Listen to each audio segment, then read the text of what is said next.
Warning, this podcast has stories of real-life events and true crime that happens every day. These stories may contain adult language and graphic or disturbing details not suitable for everyone. Listener discretion is advised. 132 in Bush, I've got him at gunpoint. Check your left phone for going full evacuation at this time. They're pulling them out. 911. Advise ready for camp. God!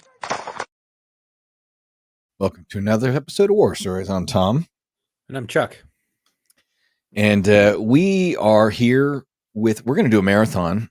So if you're listening to this, you'll understand. But we're going to have a two-parter in advance. We know this is a two-parter. We're going to record it as one-parter. So are you ready for this? Yeah. This is a marathon right here, not a sprint. Let's do it. And for the long haul. I went to the bathroom before we started, just so you know.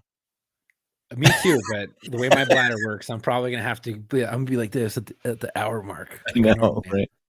I gotta go. And plus, we still have to do locker room tonight. So for those of you who are listening to this on Monday, we recorded this right before we did locker room on Wednesday night. Dude, I was gonna make a drink for tonight. And, yeah, we should make a promo for locker room while we're recording War Stories. Like, hold your phone up and go live. And at some point during this episode, it'll be meta. At some point during this episode, you'll tell people, join us for Locker Room Live tonight at 8:30, right? And then in the future, those same people will listen to this podcast and hear you say it in the past on the show. Right? Yeah. Yeah. I'm gonna record my dirty ass desk. Yeah. It's like Inception. Fucking guy. It's like Inception. Dude, funny thing is I have I don't know why, but paper cuts are pretty rough around here. So I always got my tourniquet right by my computer. I don't know why it's up here. But. Well, rarely do we get, I love it when we get people of all different, because we've gotten people of all different ranks and stripes and departments and size departments and city and rural and county. And right. We've got feds. I always love it when we get a chief, right? Because you can, if a chief's willing to come on this show, that's a chief that's willing to say anything, right? Right. Especially those that have a history or something that makes you go, fuck, that's like, right. That's like up there. You know what I mean? Like, right. I like hearing about if we were to chiefs. have Chad Bianco on here. I like hearing about chiefs I would want to work for, right? Like sometimes you see somebody gets promoted to chief and you go, oh, well, maybe the world's not all that bad, right? Yeah, especially ones that allow you to wear shorts. So that was what was interesting is let's bring in our guest. This is Chief Muma. How are you, Chief? Hey, good. How you guys doing? Good. Great. And I apologize if you don't want to be called Chief, and I will try not to do it. But, I don't care. My dad was an old school cop. And when you address him to Chief, you call him to Chief. So I actually, in my last job, I used to call the owner of the company Chief. And he was like, why do you call me Chief? I'm like, I forced a habit. You're the boss. You're the head guy. Like, sorry, Chief. I mean, and then I walked out. Yeah, that's not you unusual. worked at a small agency where you knew your chief. Yeah, I did. I worked in the same building. Well, there's lots of most agencies are that way. Like even the city I live in, the police department, they're in the same building as the chief. The chief knows them. You go to these larger departments, even the chief does know you. A department like LAPD or LA County Sheriff, there's 10,000 deputies at LA County Sheriff when they're fully staffed. There's 9,000 and something at LAPD when they're fully staffed. They're about 2,000 short right now, but they're like that's a lot of cops. Right. That's not like the chief's not expected to know everybody, right? But this chief knows everybody. Chief, how are you, sir? Good, great. And I do know everybody. And you are the chief of Jerome. Is that how you? Yep. Jerome with a J. Okay. Jerome, Arizona. And you've been in the news, right? You've made it onto social media. I would say so, man. And we've even talked about you on this show. So Chuck, why don't you kind of explain where this all came about? Yeah, so not too long ago, well, I guess it was quite a while ago. It's probably 2 years ago. Yeah, we had Brandon White on the show, and he came on not once, but I think he came on twice. And we're on one of the podcasts with him. He spoke about, or actually, I believe you brought it up, Tom, talking about the chief who wears shorts, and he was like, "I know that guy," and we kind of started talking about Chief Muma. Maybe we should reach out to him. Yeah, and somehow he wrote in. And I don't know because I called Brandon and I was like, "Hey, dude, So we thought that he reached out, and he had no idea what you were talking about. Yeah, he was like, "Oh, how'd you do that?" And I was like, "What do you mean?" Right. So now, Chief, tell us, how did you end up emailing Chuck? Well, I think I heard it on War Stories. I listen to your podcast, not all the time, but and I actually picked up on that episode.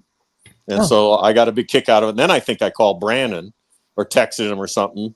I think he told me that too. Yeah. And so that's how it all came about anyways, is I actually listened to the episode and then I was like, well, I got a hold of Brandon to see what that was all about. And we talked for a while because, again, we don't see each other often.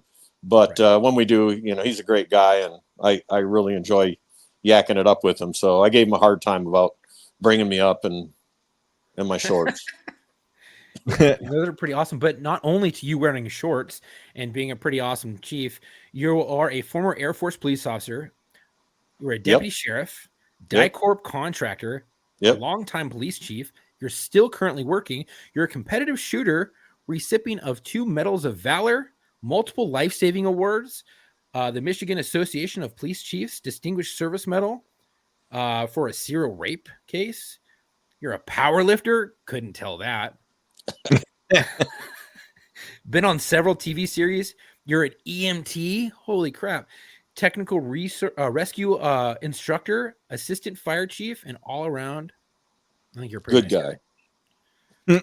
Yeah. That's a lot. I'm a jack of all trades and master of most. Right. Yeah. See, there you go. Yeah. You can be, because if you actually look into that saying, that everybody thinks jack of all trades and master of none, that's not how it goes. Sure. Look up the saying. So it's interesting. You can be a master of many if you apply yourself, right? Absolutely. Yes, and I think that it's what you're talking about is the proficiency, right? Yes. And the actual quote is, "A jack of all trades is a master of none, but oftentimes is better than a master of one." Absolutely. There you go. Right.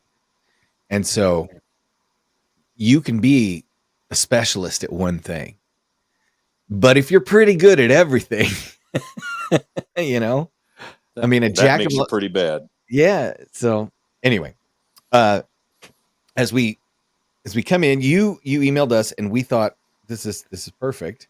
And then Brandon said that wasn't my doing.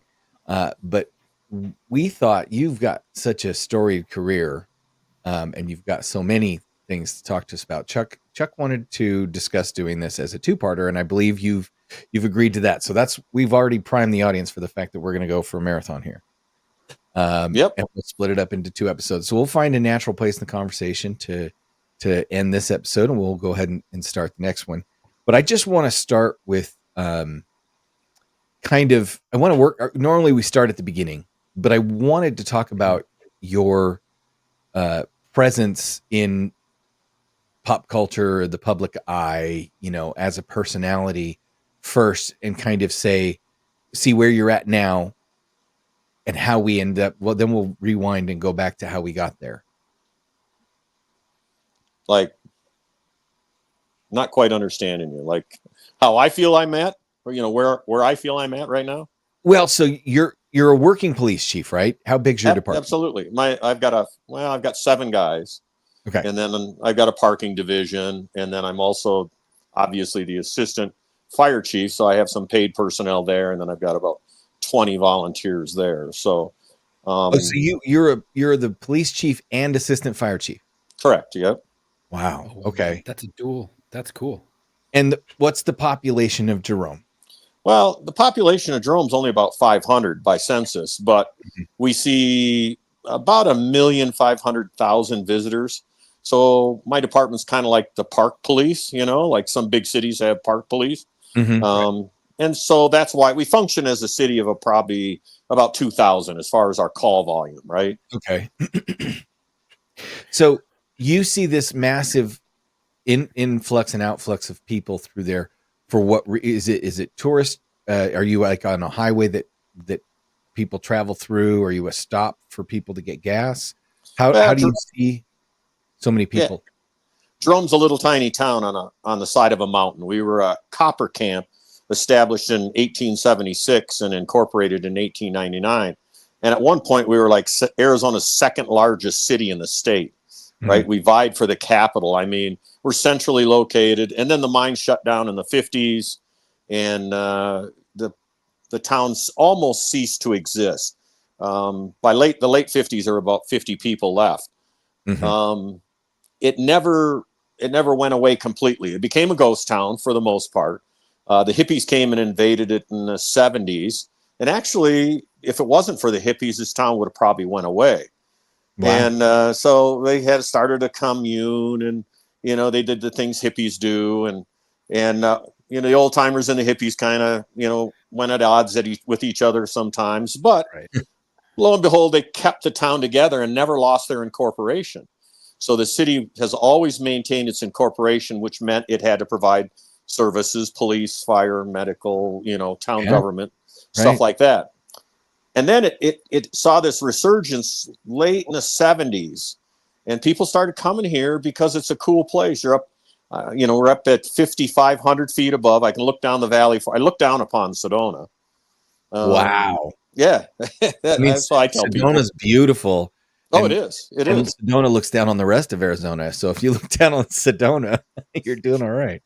Yeah. Sedona's, I can look out my window and see Sedona from my house. And people fell in love with this place, and they would tell other people. And it's gotten to the point where I don't care what day of the week or month of the year, that this place is just packed. There's times you can't find a place to park. We have like 9 restaurants in this town of 500, right? And you can't find a place to get into them. It's just crazy nowadays. Probably with all like the four-wheeling, the backpacking, and everything like that, you probably get a lot of tourism too. We do, because we've got the mountain behind us. So it's up about 8,000 feet, right? And there's campgrounds, federal forest campgrounds. There's trails, Forest Service roads. And so we get the ATVs up here as well. And the motorcycles like the highway because there's like 160 curves. So it's a great, Harley spot. Even the outlaw motorcycle gangs like the area, you know what I mean? So I get everything up here. So yeah, that makes it interesting to start to compare, because you had mentioned before we started recording that despite its quaintness, you have your fair bit of problems up there. Yeah, they're we'll call it rare, but remember, in most police departments, you've got shifts, and somebody works this shift and they make work this side of town, so they don't experience every single crime that occurs in their town.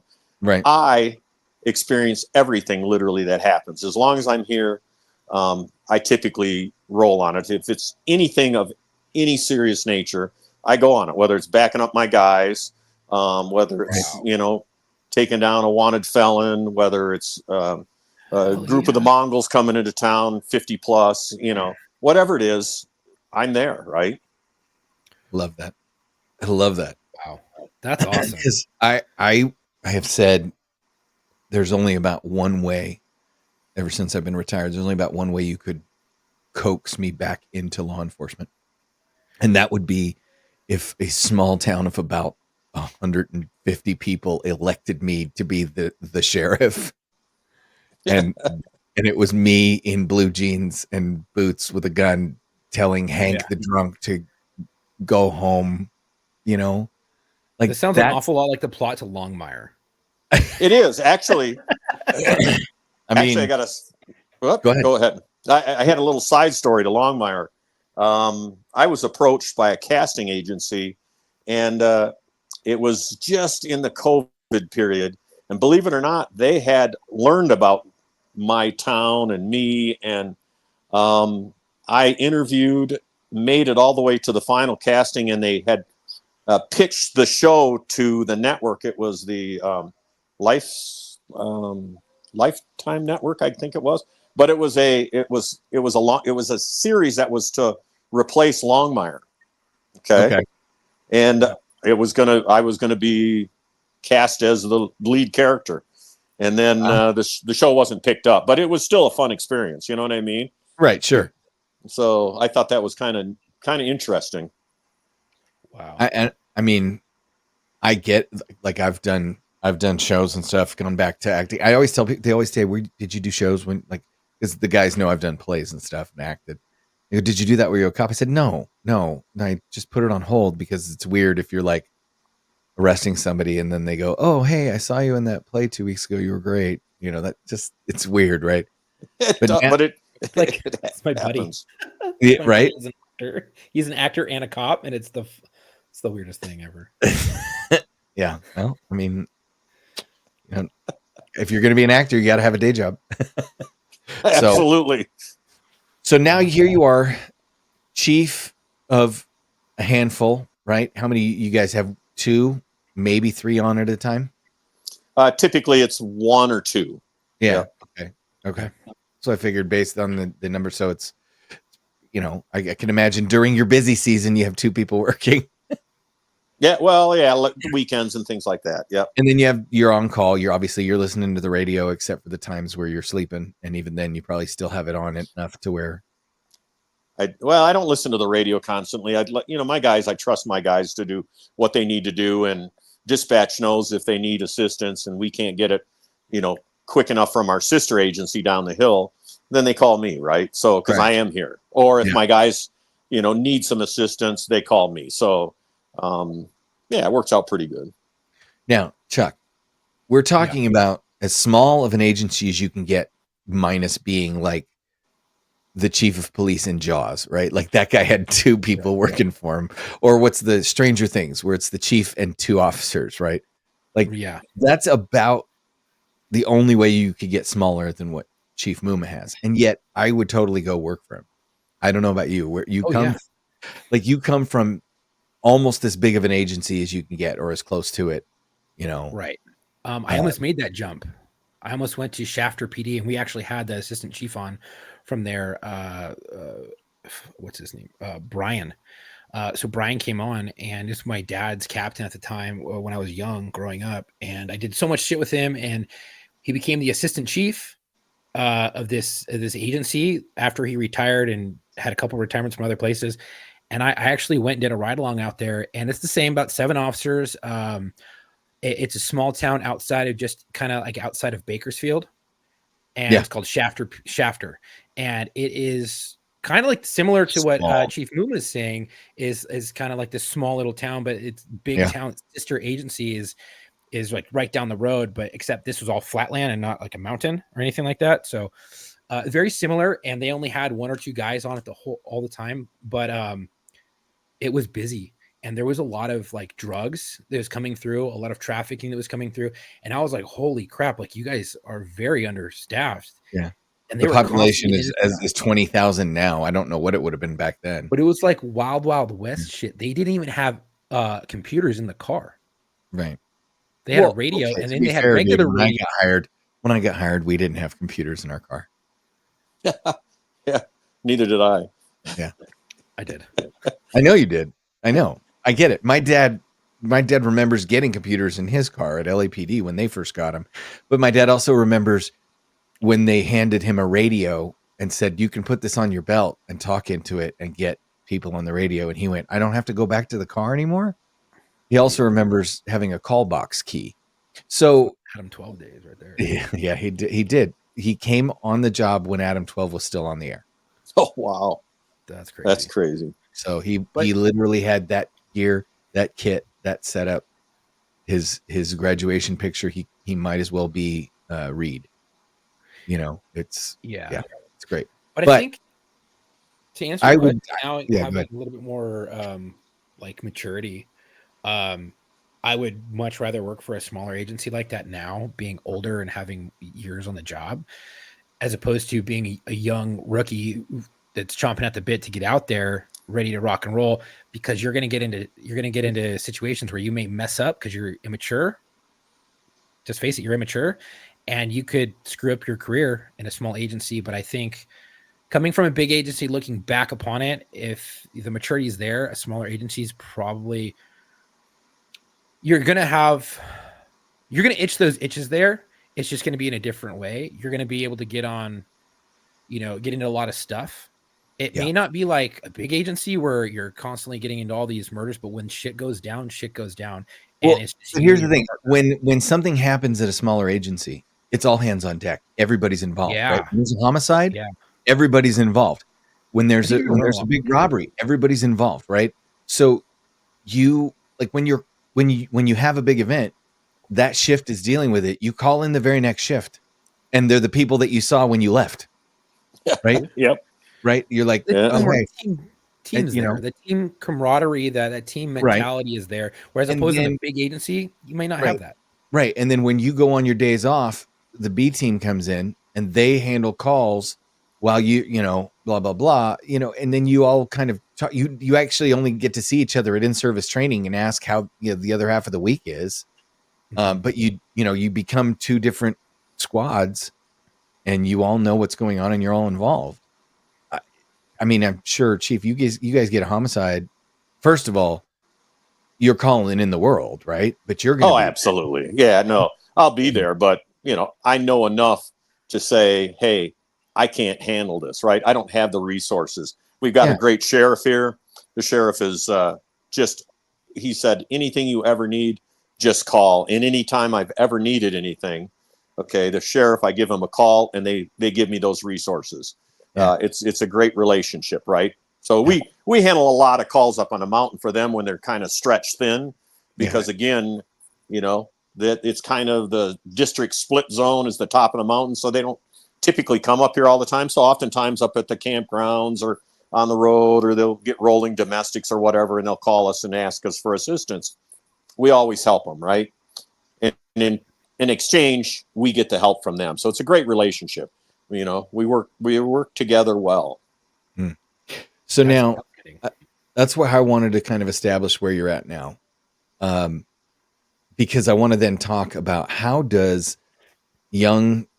we go from young Allen joining the Air Force to,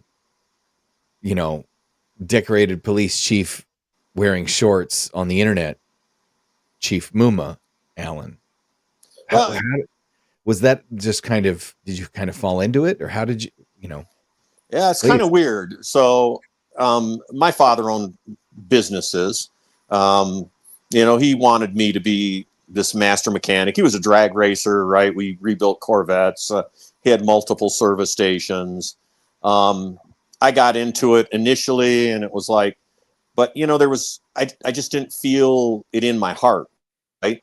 Hell, when I graduated high school, I had my NHTSA master motorcycle, master heavy truck, and auto mechanic certificates, right? I was a master mechanic by the time I graduated high school, and I didn't enjoy it. Shit.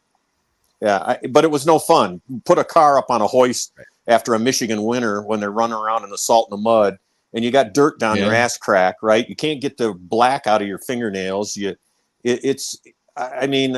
got to give it to mechanics in these areas where it's just a dirty, nasty job, and I just didn't want it, right? My dad was disappointed, so I ended up doing part-time work we had one of the largest concert venues in Michigan up north. It was called Castle Farms Music Theater.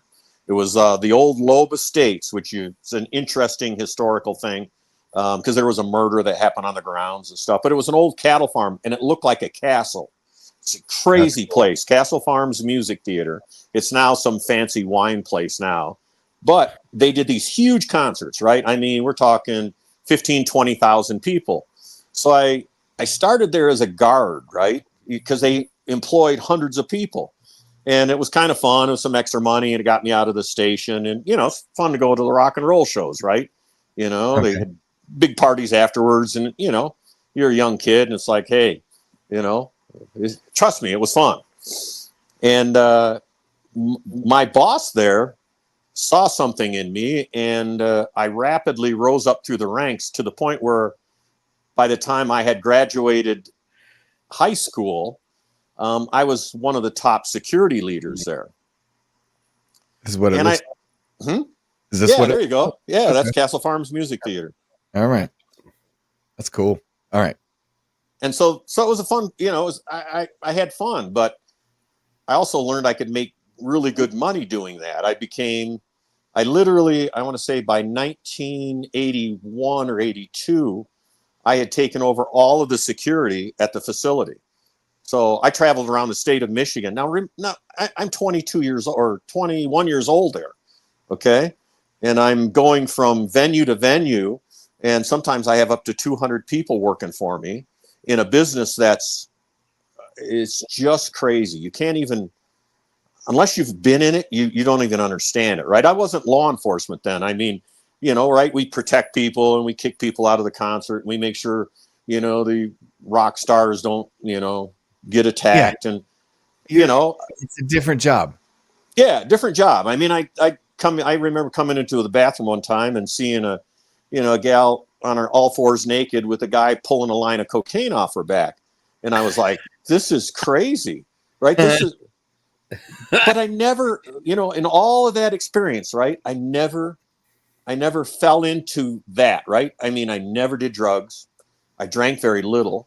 I just never, I liked the helping people. I was really good at my job.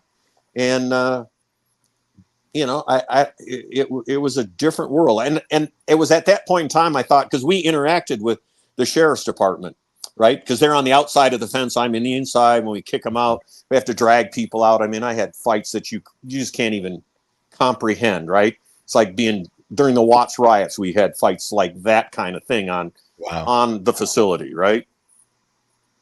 And so I was like, I don't know, I'd like to do that, right? I want to become a deputy. I love it. It looks like fun.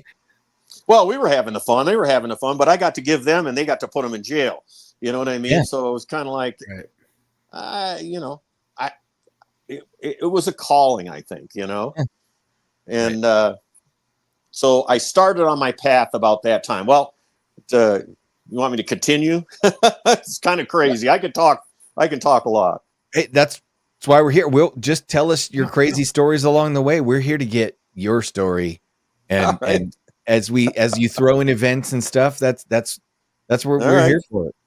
So the whole concert thing was going, and I was enjoying things. And I traveled the state of Michigan, did concerts at the Silver Dome. We had a facility down by Grand Rapids, Michigan.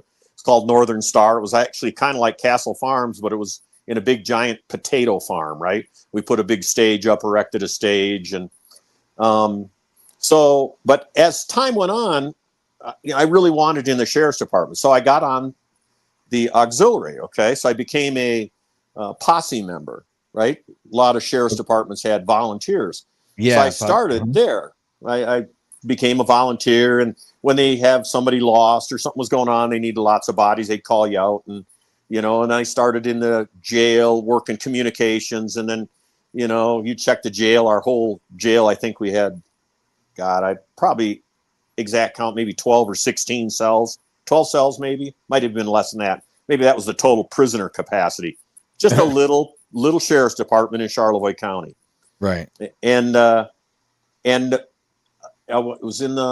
continued with the castle, made good money, joined the Air Force in 82, right?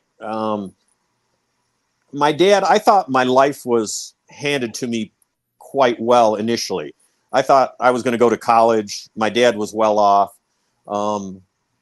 Something happened to my dad. My dad's business, I don't know exactly what happened, but the long and the short of it is he lost everything.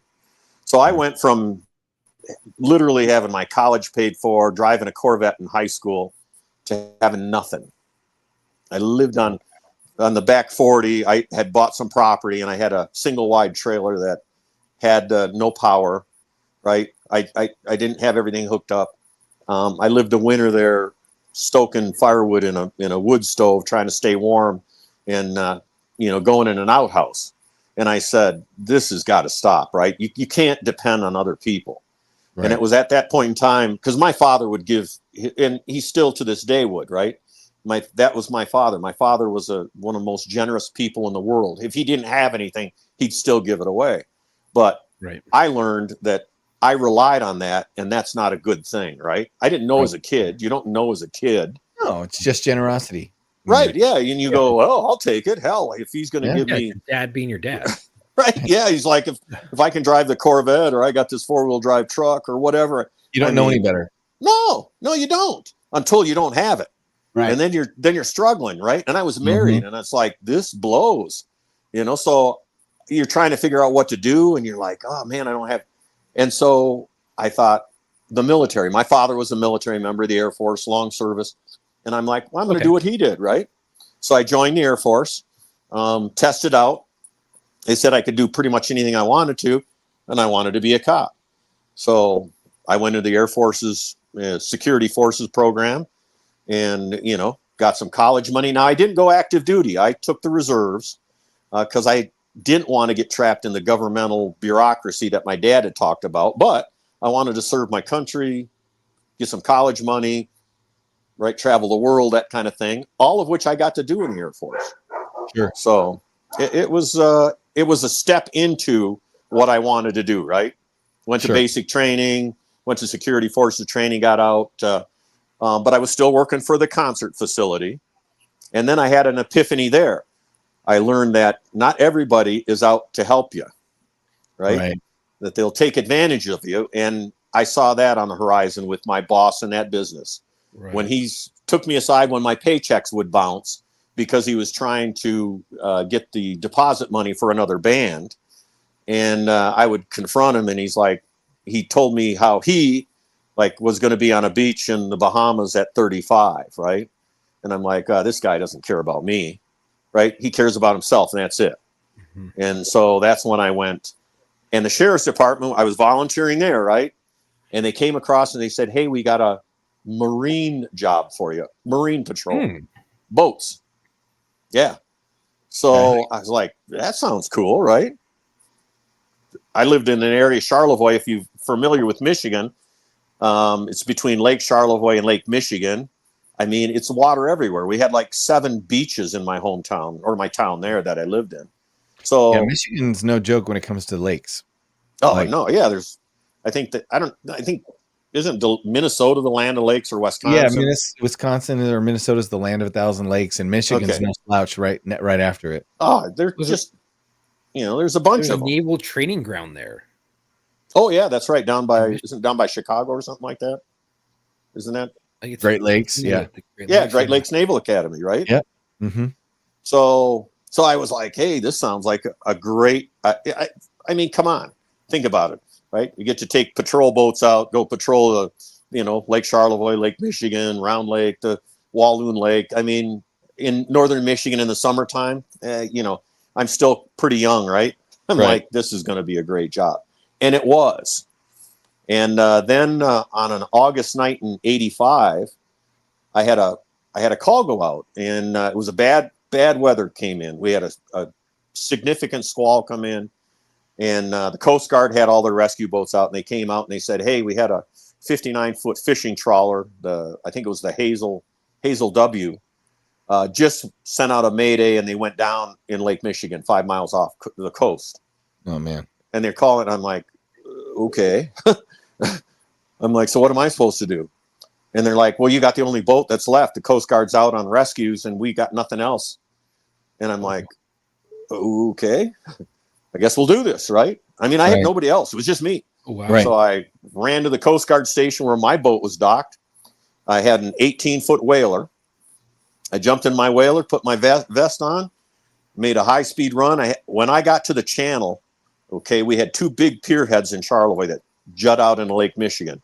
I knew that shit was going to really get wild, because it was one of the most difficult entries in a Lake Michigan I'd ever done.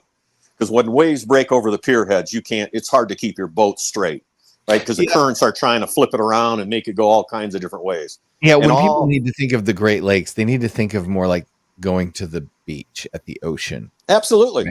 an inland sea.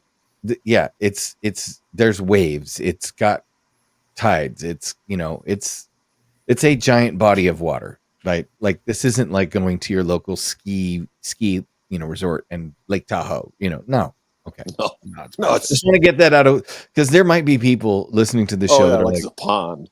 well, I mean, it's Lake Michigan. How big can it be? You can see it from space. Okay, that's all. Yeah, Like, it's big. It is huge, right? And when you go outside, when you're leaving Round Lake through the channel, through the pier heads, right, the two big piers that jut out, and you see all the cars down there watching the waves break over the pier heads, you're in a significant storm. When you see multiple freighters in the bay trying to seek refuge, you're in a significant storm, right? Mm-hmm. Oh, wow. But what's crazy is there's people in the water. They told me there was a plane overhead. That's all I had. They were, about 5 miles off the shoreline, and that there was a plane overhead that had spotted them after the Mayday. Well, I picked up on the plane. I could see it, but I'm getting literally destroyed by the waves. My 18-foot whaler would disappear in a trough of a wave, and I could see nothing but water. At the top of the wave, I could see all kinds of stuff, right? So meanwhile, you got dispatch trying to communicate with you while you're getting the shit beat out of you in a little tiny 18-foot boat trying to get out to this shipwreck or this ship sinking and trying to find these people, right? So long story short, I made it to the sinking. Okay. Right. I had 5 people in the water. They're on this ship had taken a load of lumber and it was trying to go to Beaver Island, which is about 37 miles off the coast, right? Okay. So now there's these people all clinging to lumber all over. I'm by myself. I'm trying to get my boat into the pile, not shear a prop, right? And pick these people out of the water. I'll tell you what, this is the first time I had one of these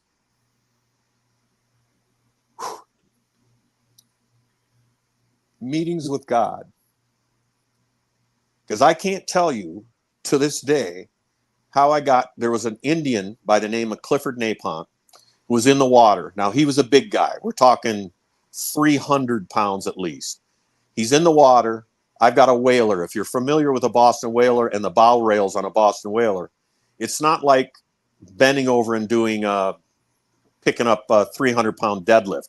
It would be the equivalent of probably on your knees on a bench, trying to go over the bench and picking up 300 pounds in a deadlift. Right. I can't tell you how I succeeded in doing that, but I did. I got all of them in my boat. The lumber was hitting my boat. It was crazy, right? It was just crazy. It's dark now. They couldn't swim. There was only one person, I think, or two that could swim. Oh, I had a 12-year-old kid there, right? So I peel off all my stuff. Now I dove and I'm a fair swimmer, but not in that kind of shit, right? That was drowning. That kind of shit. Yeah. And I gave Natalie Wood. Yeah. I peeled off all my stuff because they were hypothermic, right?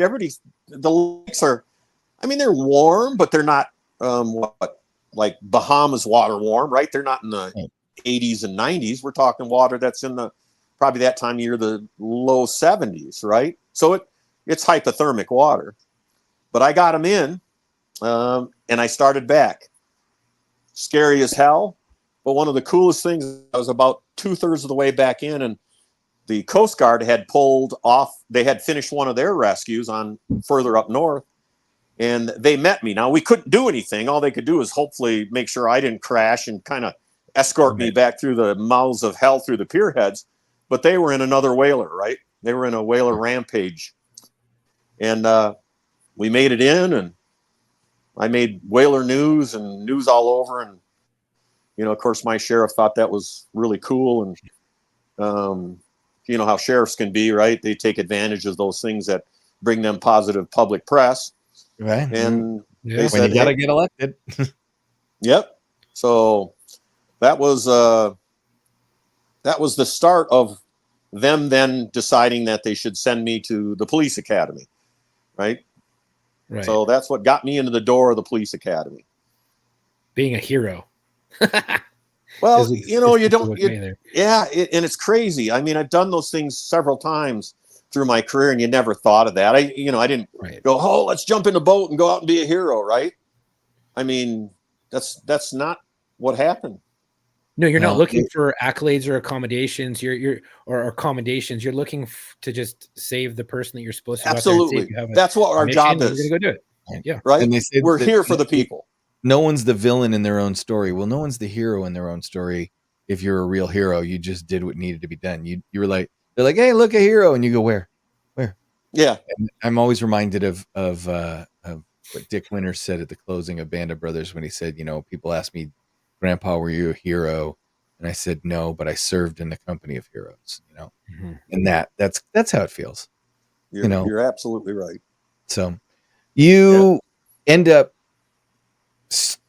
stumbling your way, Greatest American Hero style, into the police academy, and the sheriff is now knows who you are. You know, has tied his political capital to your wagon a little bit and calling you a bright shining star. How does that? Did you feel any pressure? Yeah, and you know, in between there, I had another incident with a 750-foot Yugoslavian freighter motoring over another fishing trawler in the middle of Lake Michigan, and having to go out and into a stormy night and search for a boat for 7 days and find them and investigate an international incident. That was pretty crazy. You And know that was what I before mean? you went to the academy? Nope, not yet. I had not yet gone to the academy. This was after the big, after the sinking of the fishing vessel. This was another sinking and a separate incident. Now this one we weren't so lucky. We saved nobody.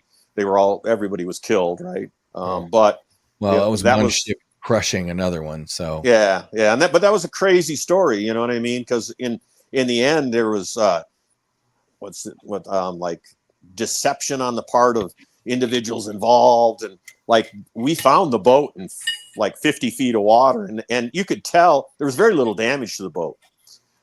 It was likely swamped by the wake of the big freighter, but when we actually went to salvage the boat in, I think it was November, the boat was destroyed. It was obvious to me that explosives were involved. So you don't destroy a boat in 50 some feet of water by the waves, not in that part of the lake. And so, to cover up something because there was some lawsuits, it was crazy. It was absolute crazy. It eventually got turned over to the Coast Guard. There were charges on the Yugoslavian freighter's captain. But then I went to the academy. So I got involved in that. That was interesting, right? It's almost like, it's almost like there's a bridge in Baltimore. Yeah. So I know cops who have gone to the academy who are less adept, I guess, or capable of doing their jobs than, as a cop, right? And you haven't even gone to the academy. You're sitting here, you're working for the sheriff's department on a lake doing all these things, and you have more knowledge and skill than people I've seen go through a full 6-month academy, come out and still not know their left from their right, north from south, east to west. You know what I mean? Soup sandwich. It seems like you were so locked on that truly when you say this, when you say this is a calling, no, you were meant for this job. It wasn't yes, it's a calling, but no, this is what you were meant to do, because everything you're talking about is just what the fuck? Like, that's just wild. Yeah, and I took, what was funny in the academy, right? We had a pretty good account. I went to Delta, the Delta Community College's police academy. Most of northern Michigan, actually Flint, Saginaw, Bay City areas, most of them put their officers through that academy too. So it was about 2/3 of Michigan went through there. And it was a pretty tough academy. Like PT was done by state troopers, right? And you can just imagine if state troopers, right? It's like if they get a chance to do PT, they're going to torture you and run you into the ground, right? Oh yeah, they love their campaign covers, and they're going to prove it to you. Right. So I mean, I pissed blood my first. Now I've been through the military basic training, right? So I'd done my stuff before, but I'm telling you, my first PT day, they abused us so bad that they sent several to the hospital, and I peed blood. I didn't pee blood in military basic training. I know it was the Air Force, and it was, it's not the Marine Corps, but still, I mean, we had a pretty, it was a pretty I don't significant. know a lot of Marines that have peed blood in basic training. Yeah, well, I'm I telling didn't you. piss blood in basic training or in a boot camp. Okay. Well, I pissed blood. I mean, I did so many down-ups that I swear to God, it tore my freaking bladder loose or something. I couldn't believe it. I was like, what the hell? And Wow, it was abysmal because every day you'd go, oh, what the hell am I in for next? This guy's probably gone, but there was a guy the lead instructor was named Wisniewski, and then there was a Trooper Lewis. And Trooper Lewis was a Golden Gloves boxer, right? And if Wisniewski wasn't here, if Wisniewski was there, the training wasn't too bad. I mean, it was torturous, but not bad. Okay, because he was older. Wisniewski was probably in his 50s, but Lewis Wright was like in his 20s. So if Wisniewski was gone and Lewis was there, you literally felt the pit in your stomach and you knew you were in for hell. And that's what it was, right? It was just, oh my God, but right, made me a better person. So, but I still remember those days. There's always that. Wow. It's interesting is I realize now why my grandfather used to look at me as a kid and go, but did you die? Right. Right. I say that. Did you die? Yeah. Right. Rub some dirt on it. Try and not move to on. Yeah. But did you die? Get over it.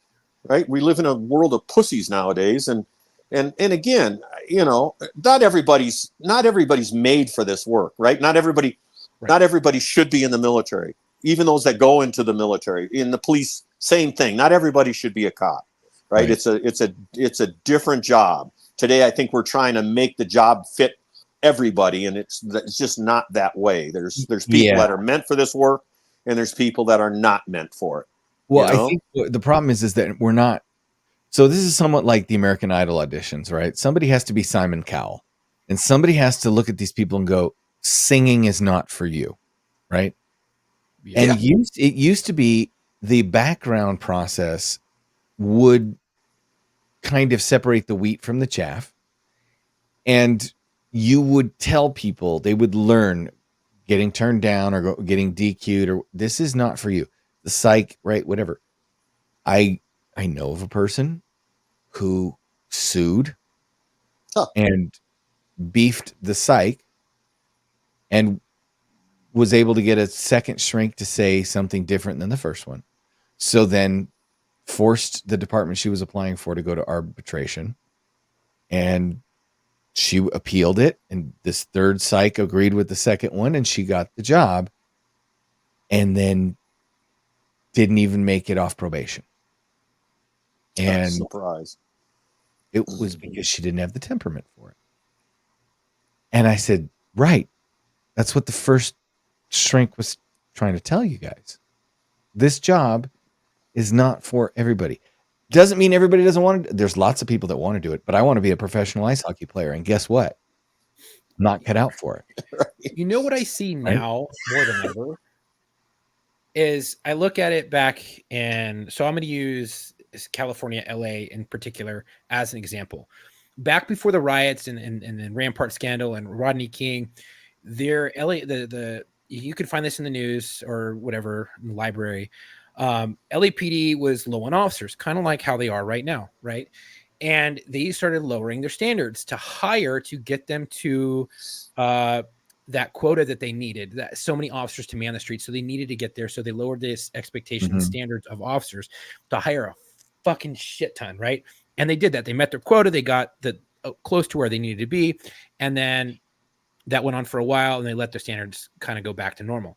Well, that brought in a bunch of bad apples. It brought in gangsters into the ranks and file, known documented ones who were, like a bunch of stuff, got the whole Rampart scandal. You got fucking Rafael Perez thing. Yep. And then you have all the riots that happen, and you were having a shit ton of cops that were just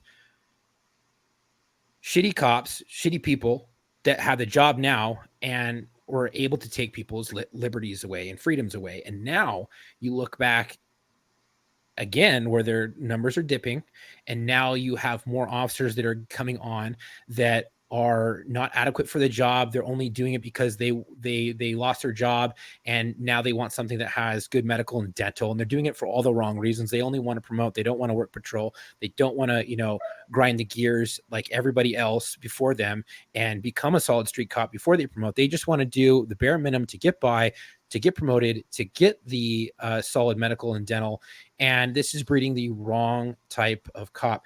You have people who are chomping at the bit who were in the military or in another things, and they're solid type A personality people, and they get disqualified, or they get stuck somewhere, and because they don't like their attitude or they don't like their political opinions, whatever. I've seen it all.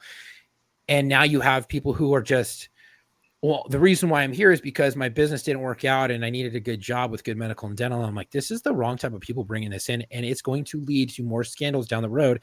And they've already, I know this for a fact because it's in the news, LA has already lowered their standards to, hey, no more written.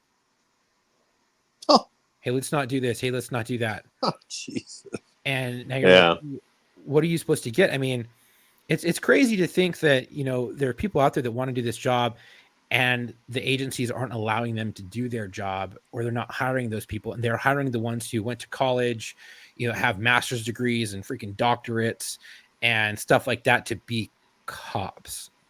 Right. It's not a clean job. It's very dirty and rigorous, tough. Yeah. And just because you've got a master's, it really does not make you that knowledgeable in the subject field. You might be able to recite some verses or tell some statistical data, but I'm telling you, it's not the same, right? Right.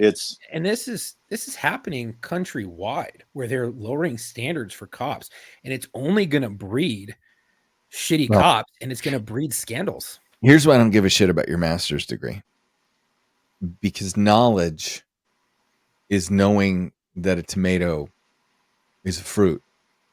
But wisdom is not putting it in a fucking fruit salad. There you go. That's a good one. Right. But that is, I mean, really simplistically, right? Right. That's the most simple way I've ever heard it put to me, is that there's a difference between what you know in a book and what works out in the fucking real world.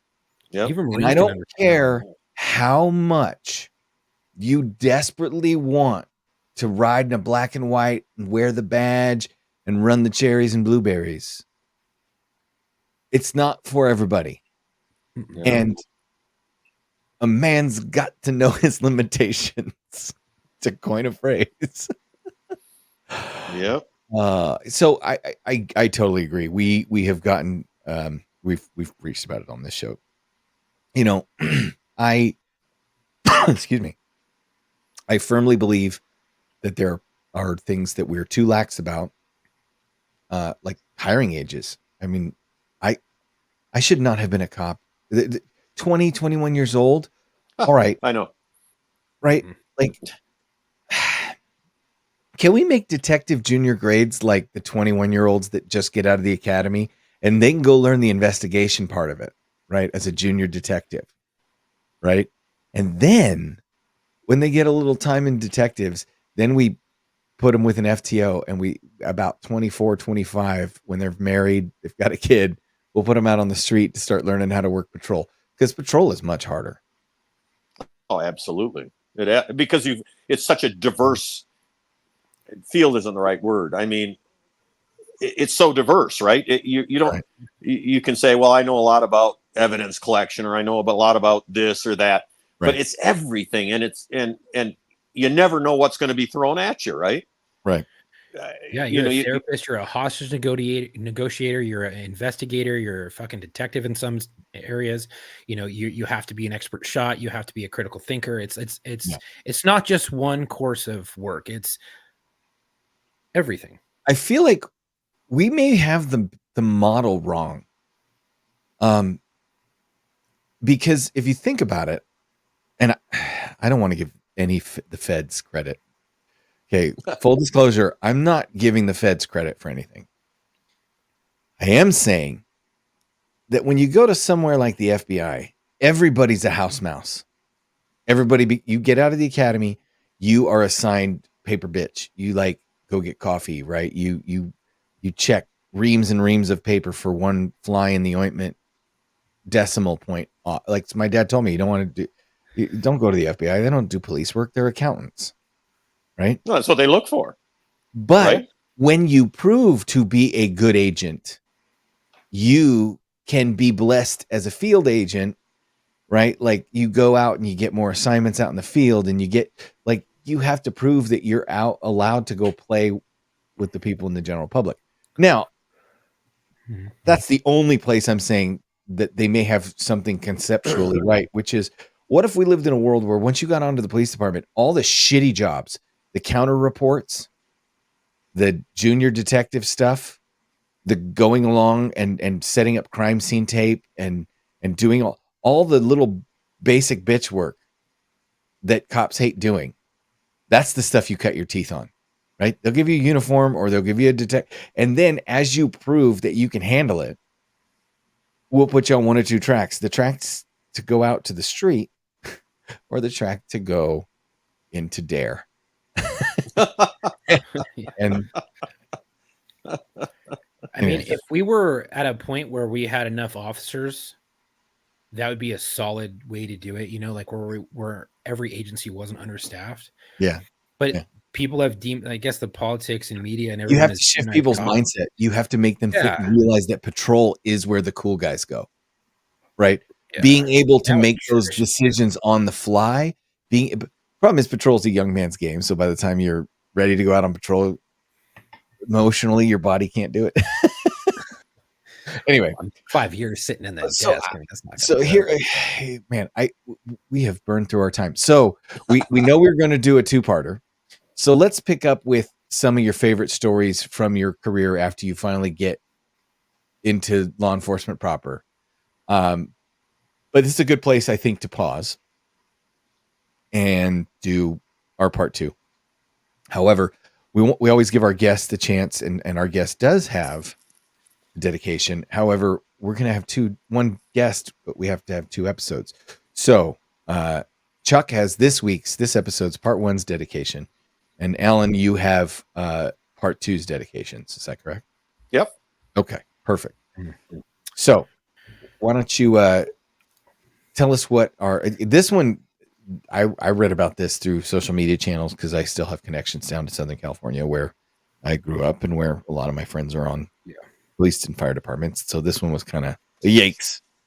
Go ahead. Yeah, this one's rough. It's a line of duty death for a firefighter, and this goes out to firefighter Andrew Pontius. His last alarm was June 14th, 2024. And if you want to look this up, it's from firerescue1.com. LA County firefighter killed in quarry explosion identified. Andrew Pontius, a 19-year veteran firefighter, was killed when part of a burning front loader exploded. He was killed when a part of a burning front loader exploded at a Little Rock quarry. He is being mourned this week by the Los Angeles County officials, law enforcement, and fire agencies, and private citizens. It's a sobering reminder of the dangers our first responders face every day. We owe them our steadfast support as they grapple with the loss. I'm committed to ensuring our fire personnel are connected with needed mental health support as they grieve. That was from a correspondent on the scene and everything. There's a lot on here if you guys want to read it. LA County Fire Chief Anthony Morone said a short time after crews arrived, around 2:10 p.m., an explosion occurred, killing Pontius and wounding a second firefighter. Yeah. So late Friday, people were getting mental health help. Yeah. Late Friday, a procession of first responders escorted Pontius's body from the 6500 block or 65,000 block of East Avenue at Rock Quarry near Pure Blossom Highway to the Los Angeles County Medical Examiner's office. Way out in the desert, man. Poor guy. Yeah. So our heart goes out to him and his family. I'm looking on here right now to see if his family's info on it. It's not. It's just of the incident. But you guys can go look that up on firerescue1.com. Yeah. This kind of hits close to home, not to mention it's close to where I live. Yeah. Grew up in that neck of the woods. I mean, not close, but close. Yeah. Like, So. I pass up on the freeway. Yeah. So, rest easy, brother. We've got it from here. Yeah. Alan, thanks for coming on. Appreciate you're welcome. it. We're going to take a pause. We're going to get ready to gear up for part 2. So just, I guess you stay right there. And Chuck, why don't you take us out into the end of part 1? Yeah. Well, thank you, Chief Muma. We will see you back in a little bit. Thank you, everyone, for listening. If you like today's podcast and the content we provide, please help us out by rating and reviewing us on Apple Podcasts or Spotify, or really whatever podcast platform you subscribe to us on. Our podcast is available on all major podcast streaming platforms, as well as on our YouTube. Rating and reviewing is how this grows. It's how it triggers the algorithm. So please go and do that. If you already support us, please go to our Instagram and Facebook, like our post, share our stuff. If you don't, our Instagram is @war_stories_official, and our Facebook is @War Stories Podcast. You can click the link in the bio on both and get to all of our socials, our media, podcasts, YouTube, all of that. Our website is www.warstoriesofficial.com. You can grab some gear. Support us that way. If you want to be featured on the show, or you think you have a story to tell, go to booking.warstories@gmail.com. Again, that is booking.warstories@gmail.com, and I can get you booked. We're always looking for veterans, law enforcement, firefighters, medics, but also corrections officers, dispatchers, and nurses. If you have a friend who you think would be a great fit, let them know about us. Give them our booking email. Just let your friends know about it. Yeah, like someone already did. They said, "Hey, I let this person know about you guys. Can you please contact them?" And yeah, they linked us up. So just tell them, hey, listen, these guys are stupid. Or whatever you're going to say. And until our next episode, come home with your shield or on it.